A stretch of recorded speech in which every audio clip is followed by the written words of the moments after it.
नमस्कार, news one India में आपका स्वागत है। मैं हूं वसीम फिरोज और इस वक्त हम मौजूद हैं देवली विधानसभा के रण में और आपको बताएं कि देवली विधानसभा का जो दंगल है वो एक जबरदस्त मोड़ पर आ चुका है, जहां पर हमारे साथ मौजूद हैं कांग्रेस प्रत्याशी राजेश चौहान जी, जो कि बताएंगे कि देवली विधानसभा की जो हाल सूरत है वो 10 सालों में कितनी बदली है और आम आदमी पार्टी के बाद अगर कांग्रेस को यहां से लोग चुनते हैं तो कांग्रेस उनके लिए क्या क्या वादे और क्या क्या उनके लिए काम करने वाली है, तो उसको लेकर चर्चा करते हैं। सर, बहुत बहुत स्वागत है आपका। धन्यवाद। देखिए, आपने कहा कि 10 साल में क्या देवली की सूरत बदली है। देवली की सूरत बदली है कि सड़कें पता ही नहीं चलता कि सड़कें हैं या गड्ढे हैं या कहां पर सड़क है।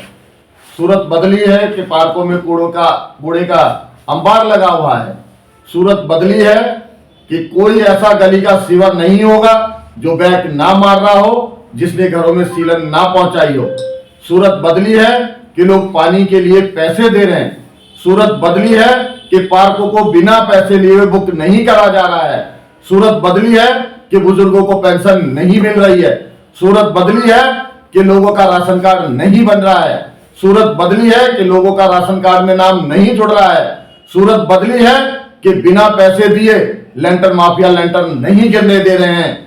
सूरत बदली है कि यहाँ पर आज इलाके में ऐसा माहौल बन गया है कि लोग रहना नहीं चाहते हैं।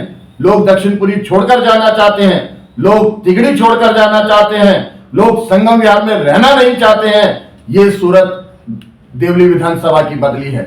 आज देवली विधानसभा अपने आप को बहुत छल्दी सा महसूस कर रही है, जहां पर बिना मकान बनाने के लिए पैसे दिए बिना वो मकान नहीं बना सकते हैं। जहां पीने के पानी के लिए बिना पैसे दिए वो पानी नहीं पी सकते हैं।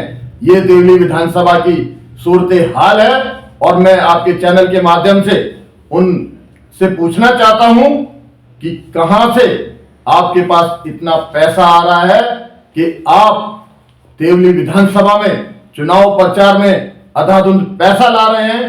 ये पैसा कहां से आ रहा है? ये पैसा वो है जो आपको देवली विधानसभा, दक्षिणपुरी, तिगड़ी, दुर्गा विहार और संगम विहार के विकास के लिए मिला था और आपने उस पैसे को यहाँ के विकास में नहीं लगाया है। और यहाँ की जनता अब आपसे पूछ रही है, आपको खोज रही है, आपसे सवाल कर रही है कि हमारे क्षेत्र का जो विकास का पैसा था आखिर वो है कहां? आप क्या चाहते हैं इसमें जांच हो, जिस तरीके से आप ये आरोप लगा रहे हैं, या ये पुख्ता सबूत के साथ आप बात रख रहे हैं, या आप चाहते हैं कि इसकी जांच हो? देखिए, जनता अपने आप 5 तारीख को जांच कर लेगी। जनता ने मन बना लिया है। जनता बहुत अच्छी है इस इलाके की। लेकिन मैं एक बार फिर आपके चैनल के माध्यम से कहना चाहता हूं कि जो लोग भ्रष्टाचार को मिटाने आए थे, क्या वो भ्रष्टाचार मिटा है? क्यों लोगों को मकान बनाने के लिए, उनको मकानों को तुड़वाने के लिए क्यों डराया धमकाया जा रहा है? क्यों उनसे रिश्वत मांगी जा रही है? कई लोग चैनल पर आकर लोगों की शिकायत कर रहे हैं कि हमारे मकान के बदले हमसे पैसे मांगे जा रहे हैं। ये सब आप देख रहे हैं और आपको मैं कहना चाहता हूं कि आप जाइए, रेडी पटरी वालों से बात करिए, जो यहाँ पर अपना ये ईंट रोड़ी बदरपुर का काम करते हैं। जाइए, उनसे पूछिए क्या आपको काम फ्री में करने दिया जा रहा है?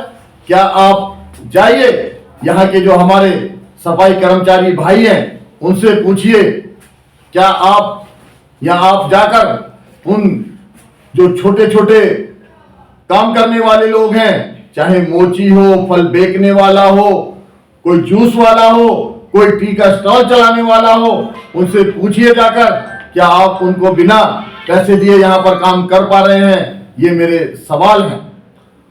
सर, आपने बोला कि मिल के आइए, ढूंढिए। हमने सारी जगह यहाँ पर सर्वे किया है, लोगों से मिले हैं, लोगों से बातचीत की है, लोगों की समस्याओं को जाना है। तो यहाँ गंभीर समस्याएं हैं, जिसमें टैंकर माफिया है, लेंटर माफिया है, या यूं कहें रेडी पटरी वालों के साथ जो शोषण किया जा रहा है। और अगर संगम विहार की बात करें तो वहां पर पानी के लिए धमकी दी जाती है, लोगों के घरों का पानी बंद कर दिया जाता है। 15-15, 20-20 दिन तक लोगों के घरों में पानी नहीं आता है। लेकिन सर, इन सब मुद्दों को जानने के बाद हम ये जानना चाहते हैं कि कांग्रेस की रणनीति क्या होगी। क्या कांग्रेस अपने जो कोर वोटर है उनको साधने में असफल नजर आ रही है, या कांग्रेस को कौन सी ऐसी रणनीति अपनानी पड़ेगी जो वोटर है, जिस तरीके से आपने कहा चर्चा पर्चा खर्चा, जिस तरीके से यहाँ पर लोग पैसा बहा रहे हैं, ये पैसे की जांच होनी चाहिए, तो क्या कांग्रेस की तरफ से अभी तक अपने कोर वोटरों को घर वापसी करने का कोई ऐसा प्लान या कोई ऐसी कोई रणनीति आप लोगों ने बनाई है?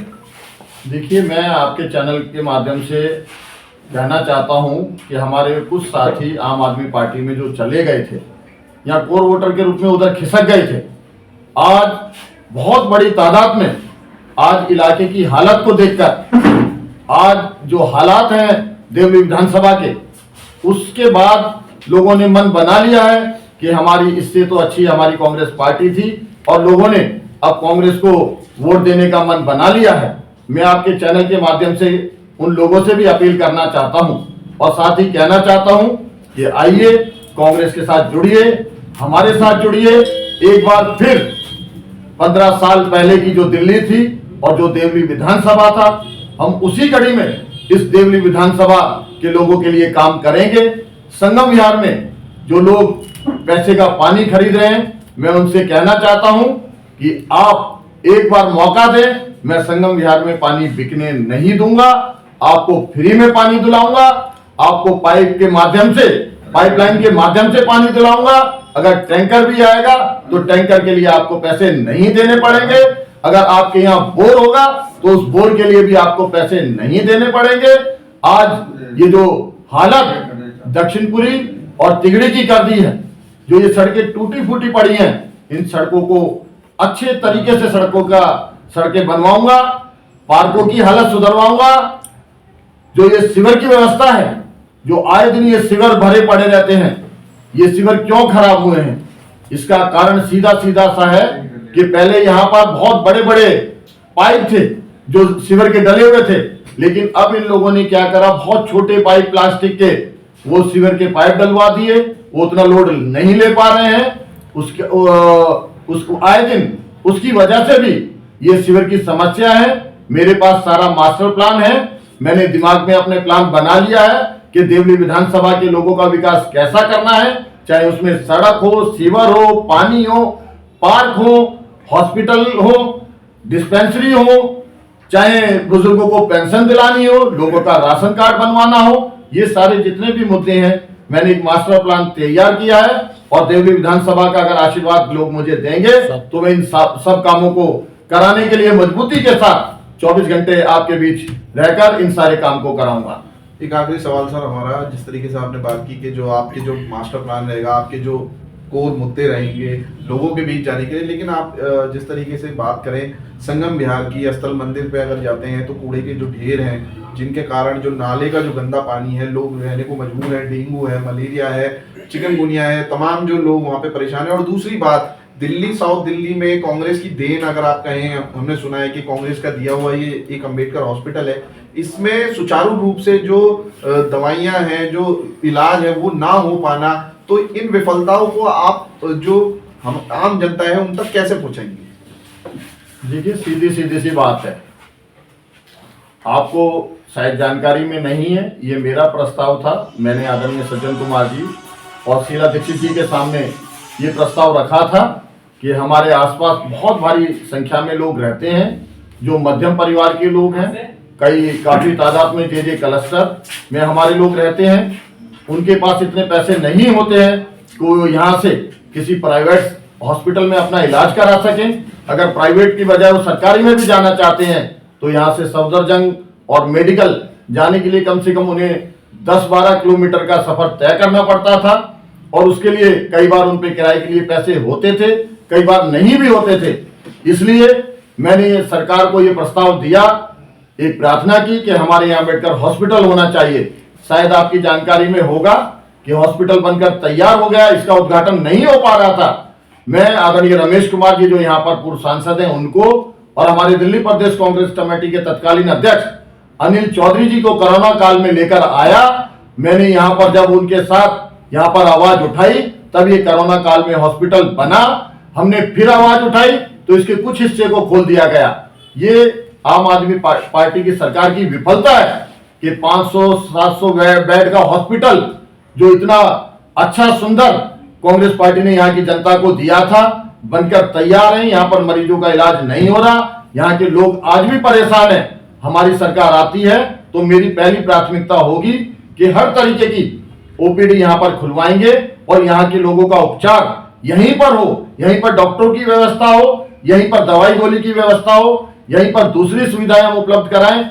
ये भी मैं आपके चैनल के माध्यम से कहना चाहता हूं कि हमारी सरकार आने के बाद इस हॉस्पिटल में हम सारी सुविधाएं उपलब्ध कराएंगे और यहाँ के लोगों की हम मदद कराएंगे। एक छोटी सी बात, कांग्रेस के गढ़ में आम आदमी पार्टी ने अपनी कर्म भूमि बनाई, देवली विधानसभा, जहां पर अरविंद केजरीवाल बिजली का तार काटते हैं और अपनी एक झुग्गी झोपड़ियों में रह के, स्लम में रह के उन्होंने पूरी दिल्ली में सत्ता हासिल की। तो क्या ये गढ़ वापस आने वाला है, ये किला आपका वापस आने वाला है?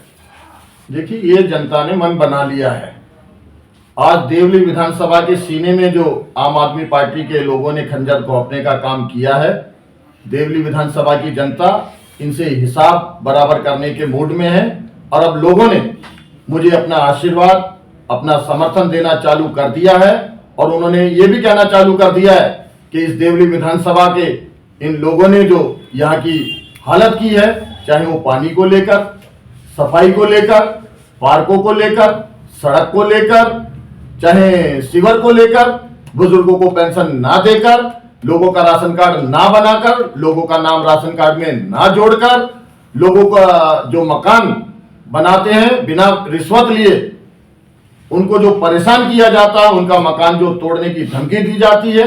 आज देवली विधानसभा के मदनगिर गांव से लेकर संगम विहार के लास्ट कोने तक, जी ब्लॉक तक, चाहे वो तिगड़ी हो, दक्षिणपुरी हो, दुर्गा विहार हो, संगम विहार हो, सारे लोगों ने मन बना लिया है कि इस बार वो दोबारा यहाँ पर कांग्रेस को लाना चाहते हैं, कांग्रेस को जिताना चाहते हैं और मुझे भरपूर समर्थन आए दिन लोगों से मिल रहा है। मुझे आशा और उम्मीद है कि एक बार फिर हम यहाँ पर एक खुशहाल देवली, जिसमें सड़क टूटी ना हो, सीवर बह ना रहे हो, बहुत बढ़िया बढ़िया पार्कों की व्यवस्था हो, बुजुर्गों को आप पेंशन दे सकें, ये कई ऐसे मुद्दे हैं जिनको लेकर हम चाहे वो पानी की व्यवस्था करना हो, लोगों को बिना रिश्वत दिए उनका मकान बनाने की बात हो, ये सारी सुविधाएं हम उनको उपलब्ध कराने का प्रयास करेंगे और एक बार फिर देवली में हम कांग्रेस का झंडा लहराएंगे। इन्हीं आशाओं के साथ मैं आपका धन्यवाद करता हूं कि आपने मुझे आमंत्रित किया, मेरे साथ आपने विचार विमर्श किया, लेकिन साथ ही एक प्रार्थना करना चाहता हूं कि मेरा इंटरव्यू आपने ले लिया है, लेकिन क्षेत्र में भी जाकर आप देवली की बदहाली के लिए लोगों से आप उनका भी इंटरव्यू लेंगे। धन्यवाद सर, बहुत बहुत शुक्रिया हमसे बात करने के लिए। तो ये थे राजेश चौहान जी, जो बता रहे थे कि देवली विधानसभा में जो कांग्रेस का जो किला था, जिसे आम आदमी पार्टी ने सेंधमारी करके हासिल किया, अब वो किला वापस लाने की जो जद्दोजहद है वो राजेश चौहान द्वारा की जा रही है, जो कांग्रेस के प्रत्याशी हैं। लेकिन यहाँ जो देवली का जो दंगल है, अगर मैं बात करूं दिल्ली के दंगल की, लेकिन देवली का जो दंगल है वो खास होने वाला है और यहाँ आम आदमी पार्टी और कांग्रेस की कांटे की टक्कर देखने को मिली।